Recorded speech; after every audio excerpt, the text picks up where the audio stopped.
এগো আইয়ালাইছি বেডিয়েত্রে কড়া বালা বালা কথা শোনা লাগে আইছি ভিডিওটা ঢেলা দিয়া যায় না কথাটি হুইনা কিছু শিক্ষা যান 18 কিংবা বেডিয়েত্রে আল্লাহ তাআলা ভালোবাসে এটা আমরা জানেননি, এটা যে হুইনা যান আপনি 8 প্রকারের ভিতরে আসেননি, এটা যে হুইনা যান। এক নম্বর হলো যেই বেডিয়ায় পর্দা করে সেই বেডিয়েত্রে আল্লাহ ভালোবাসে, আমরা আসেননি পর্দার ভিতরে, আল্লাহ আমরা ভালোবাসবো নি। 2 নম্বর হলো যেই নারী ধৈর্যশীল, যার ধৈর্য আছে তারে আল্লাহ ভালোবাসে, আমরা ধৈর্য আছে নাকি।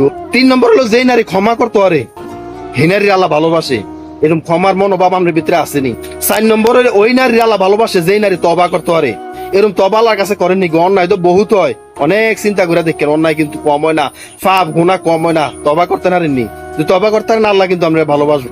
6 নম্বর হলো ওই নারী আল্লাহ ভালোবাসে ওই নারীকে সবচেয়ে বেশি, ওই মহিলারে ভালোবাসে, এই মহিলা পবিত্রতায় বেশি, এই মহিলার আল্লাহ ভালোবাসে।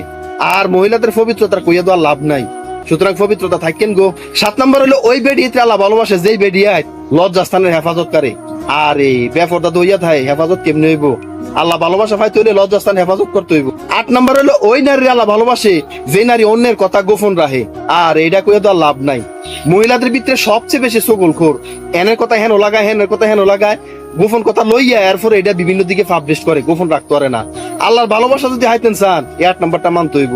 বিশেষ করে এই 8টা কাজ আপনার করতে হইবে, 8টা গুণ আপনার ভিতরে থাকলে আপনি আল্লাহর ভালোবাসা হাইতে পারবেন।